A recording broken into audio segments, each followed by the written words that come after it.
Folk tales radio पे सुन रहे हैं आप आरजे स्मृति को। No no no no no no, I am not an RJ, but आज हमारे साथ है दबंग RJ of the year Prateek. ये लड़का पक्का लखनवी है।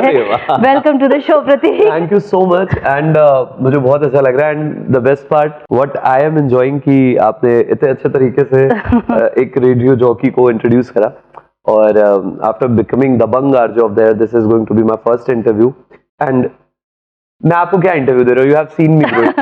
I know. I mean, we have both seen each other growing, and you know, how does it feel from interviewing people to now being interviewed on the show? Nice question. मुझे बहुत अच्छा लग रहा है because see when you interview someone like आप किसी से बात कर रहे हैं तो आपके दिमाग में सवाल चल रहे होते हैं. Right. ये पूछना है, वो पूछना है and that is my job because I'm getting paid for it. Correct. But sometimes people ask you questions और तो आप उनको जवाब देते हो और साथ ही साथ में आपको मतलब जवाब देने के लिए because you don't know कि क्या सवाल आने वाला है. Right. तो it's all about कि कभी आप बॉलिंग कर रहे होते हो लेकिन अभी आप बैटिंग कर रहे हो. तो ऐसा जब एक बॉलर को बेटर बनने का मौका मिलता है तो मुझे बस वही वाला फील आ रहा है.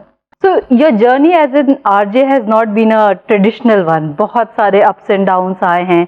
From being rejected 8 times, I guess, and switching from a different profession to becoming an RJ, it's been quite a journey. Yeah. And today, by your voice, you've become a name. मतलब आपका जब show चलता है या आपका नाम आता है, अब आपको कहने की जरूरत नहीं है कि RJ Prateek is here. People know कि आप आरजे प्रतीक है. आपकी आवाज जो है ना, कहते हैं ना मेरी आवाज ही मेरी पहचान है, वो बन गई. So tell us about your journey. Like कैसे शुरू हुआ, बचपन से आप आरजे बनना चाहते थे, कैसे इसकी शुरुआत हुई, वो आरजे का बीज कहाँ से आया और कैसे आपने पास्ट प्रोफेशन को छोड़ा, वो हिम्मत कहाँ से लाई और कैसे इस मुकाम पे पहुंचे? शुरू से शुरू करने का जब भी ऐसा मैं सोचता हूँ तो मुझे बहुत घबराहट होती है बिकॉज़ मैं इसलिए भी आपसे कह सकता हूँ और बहुत कंफर्टेबल होकर के शेयर कर सकता हूँ because you have seen me growing like starting from that one when I was interning a radio channel radio मिर्ची और नहीं जम रहा था माहौल क्योंकि मुझे ऐसा लगता था I was like not even graduate that time. तो मुझे ऐसा लगता था कि यार शायद ये मेरा प्रोफेशन नहीं है. हमेशा से क्या होता था कि आपको एक ट्रेडिशनल नॉर्मल फैमिलीज में क्या होता है वो या तो सरकारी जॉब कर लोगे या तो एमबीए वगैरह करके किसी कॉर्पोरेट एमएनसीज वगैरह में चले जाओगे. और जब मेरा कॉलेज चल रहा था इन 2013 तो उस दौरान ये सारी चीजें बहुत पीक पे थी. एमबीएज आर लाइक जिन्होंने एमबीए करा है वो बिल्कुल मोहल्ले के सुपर हीरो होते थे. तो ऐसे ही कुछ था लेकिन बचपन से मेरे को पता नहीं क्यों मुझे ऐसा लगता था कि कुछ अलग करना है. मैं आऊं तो पता लगे, मैं जाऊं तो पता लगे. ये मेरा हमेशा से एक बड़ा रहता था कि नहीं I want to do something which is कुछ होना चाहिए, एक पहचान छोड़नी. हाँ मतलब ऐसा कुछ भी नहीं होना चाहिए. तो वो हमेशा से था. बचपन में भी अगर कहीं शैतानियां भी होती थी तो मेरी शैतानियां भी ऐसी होती थी कि वो आज तक लोगों को याद है कि इसने ऐसा करा किया, शीशे का ग्लास तोड़ा है, ये इसी का तोड़ा हुआ है. तो वो चीज हमेशा से थी. बट क्या था कि जब आप पढ़ाई में खराब होते हैं तो घर वाले कहते हैं क्या करेगा, चलो कुछ जिसमें मन लग रहा है वो कर ले. But when you are good at studies तो ज्यादा स्ट्रगल होता है. तो सबकी उम्मीदें होती हैं आप टॉपर बनोगे, आप अच्छी नौकरी करोगे. तो मेरे साथ में भी ऐसे हुआ. ग्रेजुएशन के दौरान I got selected for a bank. पहले अटेम्प्ट में हो गया. दो बैंक्स में हुआ, व्हिच इज कमेंडेबल. या सो आई वाज शॉर्टलिस्टेड फॉर देना bank and BOB and first उसमें ही हमारा हो गया. और फिर जब जाने लग गए, करने लग गए तो शुरू में तो बड़ा अच्छा लगा कि अरे यार अभी 18 साल के हुए सरकारी नौकरी हाथ में, बड़ा अच्छा है. बट वो 6-7 दिन बाद it was like Gupta ji आपके घर में भिंडी नहीं आई है, वर्मा जी आपके घर में समोसे नहीं बनाए. प्रॉपर एक जो गवर्नमेंट वाला होता है. एंड मुझे लग रहा था अभी मैं 18 साल का हूँ और मैंने उसी दौरान एक रिटायरमेंट देख लिया था एक अंकल का वहां पे, रिटायरमेंट का पार्टी. तो मैंने कहा यार मुझे 60 साल की उम्र तक क्या यहीं रहना है और ऐसे ही रिटायर करना है. ऐसे ही मुझे भी माला पहना करके I don't want that retirement and all. मैंने कहा यार मैं तो मतलब थोड़ा कुछ अलग एक्सपेक्ट कर रहा था अपनी जिंदगी से. तो उसी दौरान आई गॉट एन जिनको मैं अपने रेडियो का गुरु मानता हूँ, अनवारुल हसन जी. तो उन्होंने मतलब कुछ ऐसा पोस्ट डाला था, दे नीड उनको कुछ वैकेंसी थी संस्कृत वॉइस ओवर आर्टिस्ट की. अच्छा. हाँ, so I was very good at Sanskrit. तो because I come from a purohit family background. तो आपने बचपन से संस्कृत की Yajurveda when I was 8 years old हमारे फादर ने मुझे यजुर्वेद पढ़ाया था. तो वो फिर संस्कृत का वॉइस ओवर आर्टिस्ट की वैकेंसी थी. मैंने ऐसे अपना ऑडिशन, कुछ मालूम नहीं वॉइस ओवर क्या होता है, क्या करते हैं. मैंने वो वहां पर जा करके आई जस्ट रिकॉर्डेड और लगा कि होगा ही नहीं, हो गया. उसमें भी वहां पर भी हो गया. तो फिर दे सेड कि आप आ जाइए आपको 125 रुपए एक घंटा का मिलेगा। एंड उस वक्त लाइक जहाँ पे आप सरकारी नौकरी पहली अच्छी लगी, वहां पे 125 रुपए घंटा, बट ये था कि नहीं, this is something coming from my talent. फिर घर वालों को बनाने वाला सीन। तो मेरे घर में 16-17 दिन हुए थे मुझे बैंक की नौकरी के, क्योंकि मेरे पता नहीं क्यों पेरेंट्स हम लोग को बहुत अच्छे से जानते, तो माय पेरेंट्स वर लाइक कि पता नहीं, अभी किसी को उन्होंने बताया नहीं था, किसी रिश्तेदार को, कि ये कर पाएगा कि नहीं कर पाएगा। तो इस चक्कर में बताया नहीं। तो देन व्हाट हैपेंस कि मेरे जो पिताजी थे, तो वो और पापा और मम्मी दोनों डिस्कशन कर रहे हैं आपस में कि सुनो, अब इसकी जब पहली सैलरी आएगी तब रिश्तेदारों को ये खुद बताएगा। तो ना लोग हमसे शिकायत करेंगे कि लोग हमको नहीं बताया, ये नहीं करा, तो ये उस वक्त जाएगा तो सब मान जाएंगे। मैं अपने घर पे बाइक पार्क कर रहा था एंड सडनली मेरे कानों में आवाज पड़ती है। मैं अंदर जाता हूँ, फिर मैं उनको बताता हूँ कि भाई पापा वही मुझे लैपटॉप नहीं कैमरा चाहिए, ऐसे वाला सीन था। एग्जैक्टली। उनके अब्बा नहीं माने थे, लेकिन मेरे अब्बा ने जो मुझसे सवाल करा याज की, ये बताओ मुझे कि नौकरी छोड़ दोगे तुम खुश रहोगे? मैंने कहा हम खुश रहेंगे, आप खुश रहेंगे? Then what he said, like that day my father became my super hero. He said कि यार हम तो ये सोच लेंगे जब 18 साल की उम्र में ये कर लिया तो 28 में कुछ तो अलग कर ही लोगे।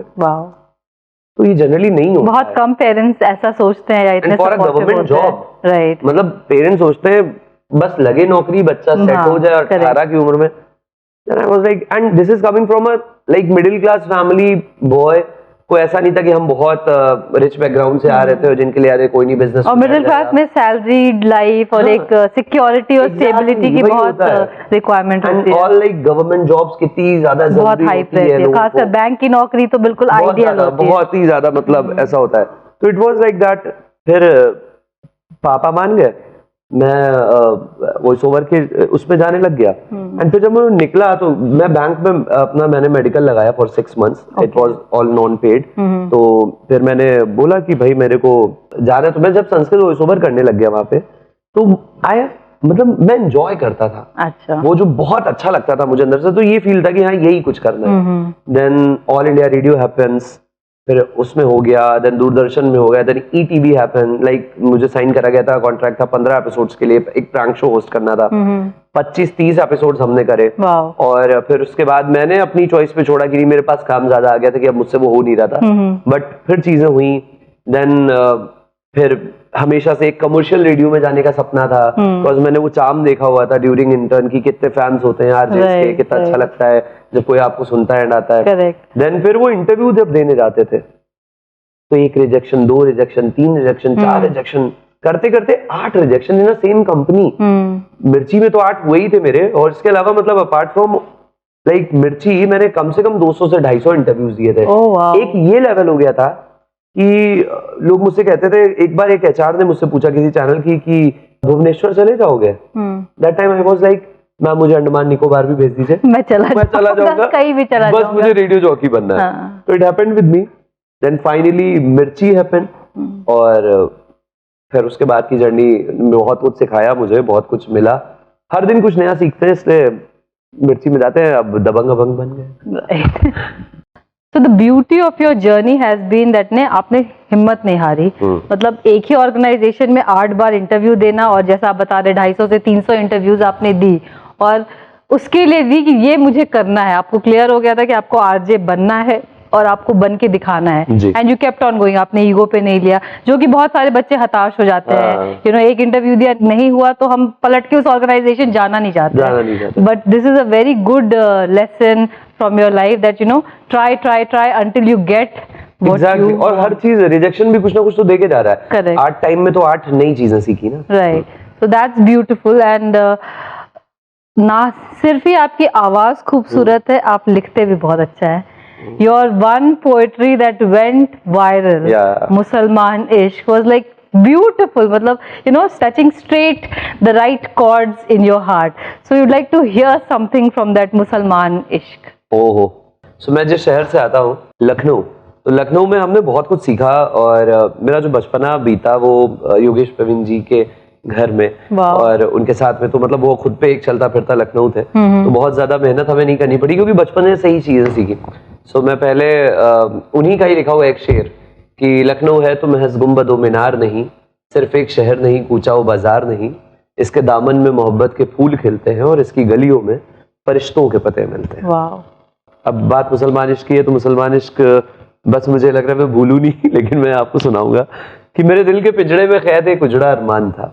मेरे दिल के पिंजड़े में कैद एक उजड़ा अरमान था, इसमें मेरी क्या गलती कि मैं हिंदू और मेरा इश्क मुसलमान था। मैं घर से चला था कॉलेज को पहले दिन, क्या खबर थी वही हो जाएगी लव एट फर्स्ट साइट जैसी थिंग।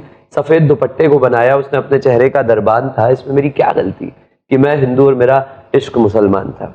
कॉलेज के इंट्रो में रेट्रो सा स्टाइल था, जिसको सुन मेरा दिल फुलफिल विद स्माइल था। वो गोरी, ये आपके लिए देखिए वो गोरी मैं काला, वो मैं सी मैं प्याला, वो ठहरे दरिया सी सोबर एंड साइलेंट, मैं बेअदब बदतमीज कभी कभी वायलेंट, पर फिर भी ना जाने क्यों उसे जानने के लिए पहचानने के लिए शायद थोड़ा चाहने के लिए मैं बेहद परेशान था। इसमें मेरी क्या गलती कि मैं हिंदू और मेरा इश्क मुसलमान था। एक दिन बता ही दिया हाले दिल मैंने उसे, एक दिन बता ही दिया हाले दिल मैंने उसे, वो हिचकिचाई में घबराया पर कुछ बोला नहीं गया उससे। उस रात हमारा दिल ख्यालों की सड़क पर वीरान था, इसमें मेरी क्या गलती कि मैं हिंदू और मेरा इश्क मुसलमान था। इसके बाद जो एक वर्स है वो मेरी बड़ी फेवरेट है और वो हमारे शहर लखनऊ को दिखाती है कि वो मेरे घर के गुलगुले और पोहे का स्वाद पसंद करने लगी। वो मेरे घर के गुलगुले और पोहे का स्वाद पसंद करने लगी, मुझे न जाने कब सेवइयों की महक अच्छी लगने लगी। उसे गणेश जी से लेकर के कृष्णा तक की कहानियां पता चल गई और पहला कलमा तैयब ला इलाहा इल्लल्लाह मोहम्मद रसूलुल्लाह, इस तरह से इबादत मुझे अच्छी लगने लग गई। हाँ, उसे जाननी थोड़ी गीता, मुझे समझना थोड़ा कुरान था। इसमें मेरी क्या गलती कि मैं हिंदू और मेरा इश्क मुसलमान था।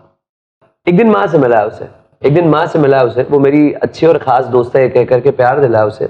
एक दिन मैं भी उसके घर गया, मैं उसका अच्छा और खास दोस्त हूँ, उसके घर वालों को पता चल गया, उसे मेरे घर में अपनापन, मुझे उसके घर में प्यार मिला। पर शायद हमारी कौम अलग है पर इंसानियत एक, ये सोचकर मेरा दिल थोड़ा सा खिला। पर यार बाकी उसके चच्चा चच्ची मामा मुआनी, मेरा भी तो समाज खानदान था। इसमें मेरी क्या गलती कि मैं हिंदू मेरा इश्क मुसलमान था। एक दिन सोचा क्या मैं इशकजादे का परमा और वो जोया बन पाएगी? क्या वीर ज़ारा की तरह हमारे अंदर की मोहब्बत सबसे बगावत कर पाएगी? तारा और सकीना में तो हिंदुस्तान वर्सेस पाकिस्तान था, विलेन मेरी स्टोरी में तो 4 लोग और खानदान था। फिल्मों में जो इंटर रिलीजन प्रेमियों के मिलने पर अक्सर ताली बजाते हैं, वही अपने घर और समाज के बच्चों की लव मैरिजेस पर क्यों उंगली उठाते हैं? उन्हें नहीं पता कि उसे आरती का मुहूर्त और मुझे पता वक्त अजान था। इसमें मेरी क्या गलती कि मैं हिंदू और मेरा इश्क मुसलमान था। हमने भी कहा चलो छोड़ो, हमने भी कहा चलो छोड़ो, शायद ये हमारे प्यार को कभी नहीं समझेंगे, ये मचाएंगे दंगे और तुम्हें मुझे बुरा भला कह करके कोसेंगे। अपना भी लेंगे तो हो सकता है ना दे पाए वो सच्चा प्यार, ना मिले मेरे घर में तुम्हें वो इज्जत, ना मिले तुम्हारे घर में मुझे वो दुलार। इन्हीं सब बातों ने उजाड़ा मेरे इश्क का गुलिस्तान था। पर इसमें मेरी क्या गलती कि मैं हिंदू और मेरा इश्क मुसलमान था।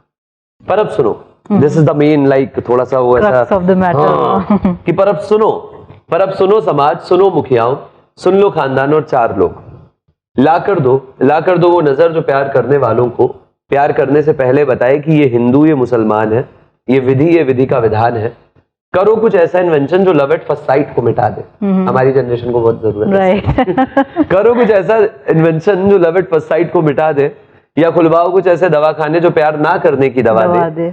चलवाओ कुछ ऐसी रवायतें कि प्यार करने से पहले कोई फॉर्म भरवाए, या जारी करवा दो मुल्क में कानून वजीर आला से कि प्यार करने से पहले दिलों को भी आधार से लिंक करना।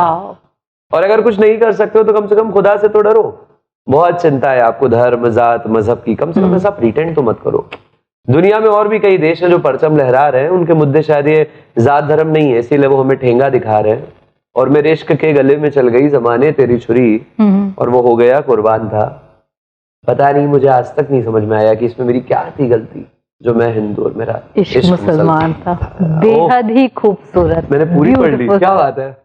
तो ये मुसलमान इश्क आपकी सच्ची कहानी पे आधारित है, या what is the inspiration behind because it's straight from the heart, बिल्कुल दिल को छूती है। और एक एक लाइन जो आपने लिखी है, एक एक लफ्ज जो इसमें इस्तेमाल किया है, बिल्कुल लगता है कि कहीं ना कहीं कहानी में भी इंटर रिलीजन ना हो, इंटरकास्ट हो, कुछ ना कुछ। तो ये इसके पीछे का क्या मोटिवेशन है? देखिए क्या होता है, मुझे ऐसा लगता है कि जितनी भी चीजें होती, किसी भी आर्टिस्ट का कुछ भी, जो art is a form of expression. आप गा के, नाच के, लिख के अलग अलग तरीके से करते हैं। हाँ, हालांकि मैंने अभी तक आज तक इसको कभी रिवील नहीं करा है कि ये क्या सत्य घटना है या क्या है। बट हाँ, बिना चिंगारी के धुआं नहीं उठता है। तो ये जो धुआं है मे भी हो सकता है एक चिंगारी हो। एंड हाँ मतलब मैं ये तो कहूंगा कि मेरी लाइफ में कुछ ऐसे एक्सपीरियंसेस हुए, not like much, I was not, because मैं बहुत अपने करियर को लेकर के या चीजों को लेकर, एंड उससे भी ज्यादा मैं वो लड़का हूँ, थोड़ा सा ओल्ड स्कूल हूँ उस मामले में कि मैंने बचपन से बहुत सारी महिलाओं के बीच में मैं रहा हूँ, तो आई नो कि उनकी इज्जत क्या होती है या किस तरीके से। तो मैंने कहा नहीं यार, अगर मैं उस लेवल का कभी रिबेलियस नहीं बन सकता तो मैं I should not start anything. Right. तो it was kind of a dead start in it. आपको पता था और इसीलिए आपने शायद अपनी फीलिंग्स को कागज पे उतार दिया। एंड यू वोंट बिलीव, जब मैंने ये इसको रिलीज करा सोशल मीडिया पे, मैंने खुद नहीं सोचा था like people will love it a lot. मैंने कहा हाँ ठीक है, मैंने लिखा है, शूट करके डाल देते हैं। उसके बाद में मुझे कहां से लोग, मतलब I went IIT Mumbai, Banaras, IIT Roorkee only for this poem, to like to recite that poem, NIFT, और जाने कहां मैं गया हूं। और बहुत जगहों पे, हिमाचल की बहुत सारी ऐसी यूनिवर्सिटीज हैं, उत्तराखंड की यूनिवर्सिटीज हैं। एक तरह से आपकी एक पहचान बन गई and it connected you with the right audience which is the youth. Exactly, and people started calling me writer. तो मैंने कहा यार, मैं राइटर तो होते हैं तो बहुत सारी किताबें, मैंने एक छोटी सी पोएम लिखी। एंड यू वोंट बिलीव, मैं आपको बताऊं राष्ट्रपति, कि ये इस पोएम को लिखने में उतना ही टाइम लगा जितना इसको सुनाने में। सिर्फ 15 से 20 मिनट में लिखी हुई थी, एंड आई डोंट नो क्या हो रहा था, बस I was just typing and it was just coming, typing, ऐसा था। Beautiful. So you're blessed with a beautiful voice. You write beautifully. You are an upcoming digital content creator in a sense कि आपने already बहुत सारा content create कर दिया है।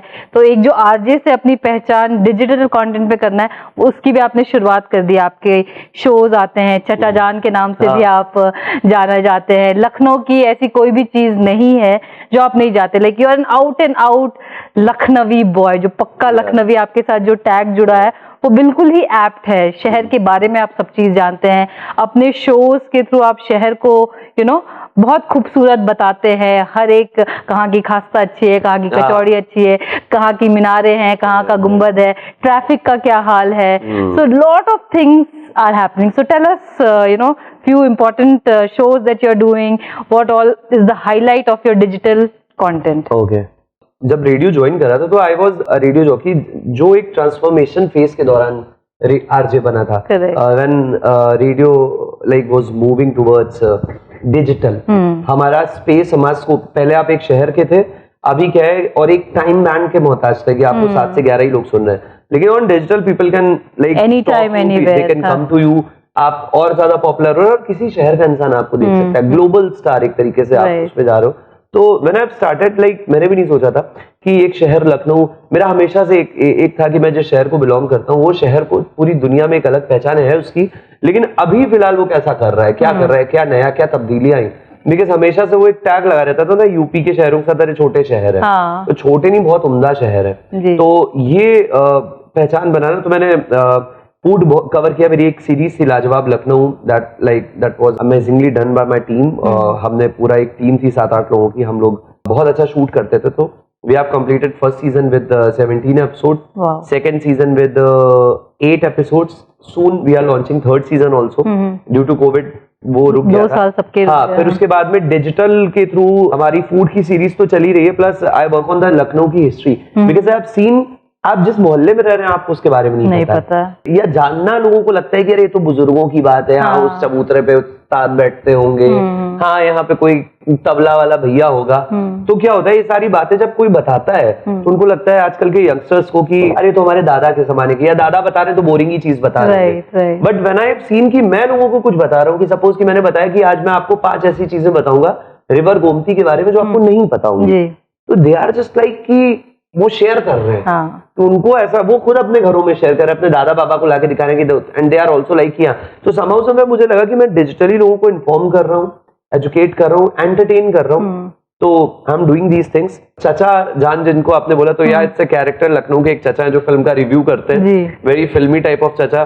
तो चचा is also going good. And yeah of course thanks to Mark Zuckerberg and जो अभी डिजिटल वर्ड आया है, हम सारे आरजेस जो हैं, अभी हम लोग का एक ये है कि अब कहीं पर भी आप सड़क पे जाते हैं तो generally what happens with me, कि जैसे मैं बहुत फूडी हूँ, कहीं पे भी खड़े होकर मैं खाने लगता हूँ, तो अगर मैं कहीं पर भी खड़े होकर के कुछ भी खा रहा हूँ, suddenly someone comes and is like अच्छा तुम तो वही हो ना जो कैमरा लगा के खाते हो।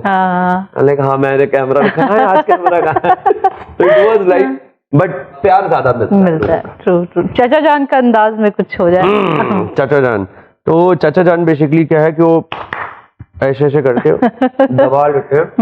अब जैसे चाचा जान जो है वो बहुत मतलब एक अलग तरीके, अगर जैसे आपसे चाचा जान मिले तो आगे बोले वो कैसी हैं बिटिया, आप तो बड़ी खूबसूरत लग रही है, लखनऊ का तो जो आपने ये जो जंपर दुपट्टा डाला हुआ है गजब है, बहुत बढ़िया। तो अब चाचा जान आपके लिए एक शेर कहेंगे। चाचा जान का शेर ये है कि जरा जुल्फ तो लहराइए हवा तो चले। वाह। जरा जुल्फ तो लहराइए हवा तो लहरा दिया। बाल असली है नकली पता तो चले। चाचा जान की तो क्या बेहतरीन आपने एक्टिंग करी। आई थिंक एक पहचान आपकी अब वो चाचा जान भी हो गए, डिजिटली लोग आपको उस तरह से जानते हैं।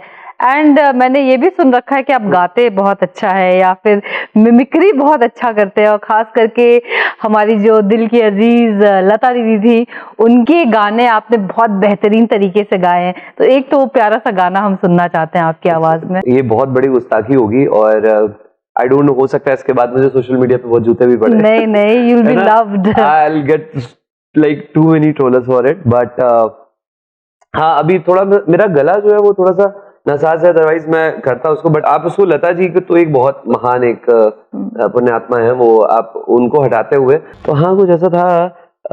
आई don't know, I am becoming very conscious. नहीं, you don't have to be conscious. समझिए कोई लाइट्स कैमरा कुछ नहीं, everything is closed.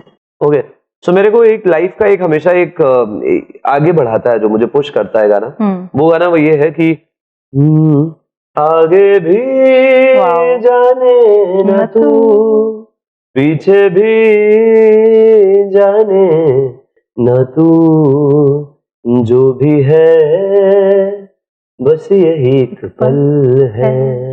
O I live in that moment. अभी इंटरव्यू चल रहा है तो बेस्ट टाइम चल रहा है, बढ़िया चल रहा है। वो घर पे क्या हो रहा है, ये क्या हो रहा है, अगर ये सब सोचना होता तो सरकारी नौकरी कर रहे होते। सही बात है। So Pratik, things have changed, times have changed. When you were struggling to become an RJ, and आज के जो RJ हैं बहुत ही जमीन आसमान का अंतर आ गया है। प्रोफेशनल कोर्सेज आ गए हैं। पहले एक अलग ही माहौल हुआ करता था RJ के लिए, जो बनने की जो कोशिश होती थी। तो टेल अस अबाउट पहले के टाइम पे RJ बनना और अभी के टाइम में RJ बनने में क्या डिफरेंसेस है, क्या रिक्वायरमेंट्स होती है। अगर एक बच्चा RJ बनना चाहता है तो उसको क्या करना चाहिए, कैसे अपने आप को मोल्ड करना चाहिए, किस तरह की चीजों के लिए प्रिपेयर होना चाहिए रेडियो इंडस्ट्री के लिए। आई वॉज लकी कि मैंने सीखा जिनसे रेडियो, वो पहले के जमाने के आरजेस थे, और मैंने जब करना शुरू किया तो मैं आज के जमाने का आरजे था। And I was a part of that transformation, that change, परिवर्तन जिसको बोलते हैं हम लोग। तो क्या था, पहले आप बहुत लिमिटेड थे, बातें तब भी थी, कहानियां तब भी थी, स्टोरी टेलर आर्टिस्ट पहले भी थे। कभी गली की कहानी सुना रहे हो, कभी इंटरनेशनल कहानी सुना रहे हो, कभी कुछ न्यूज वगैरह भी न्यूज वगैरह चल रहे हैं आपके। तो वो कहानियां तो हर जगह थी, लेकिन चेंज ये हुआ, डिजिटल आने से काफी चेंज हुआ।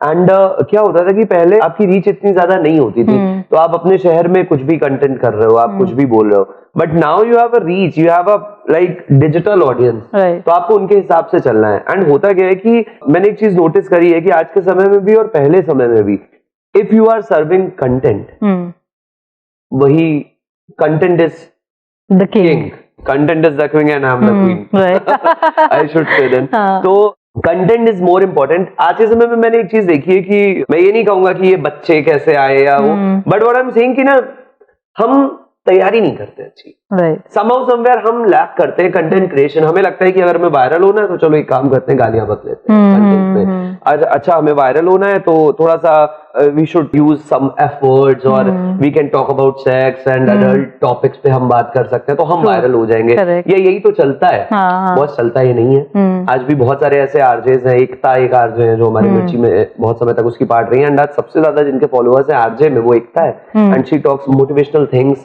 Emotional things. तो रेडियो, और मतलब आप रेडियो की ब्यूटी को भी समझो। हाँ, चैलेंजेस बहुत हो गए।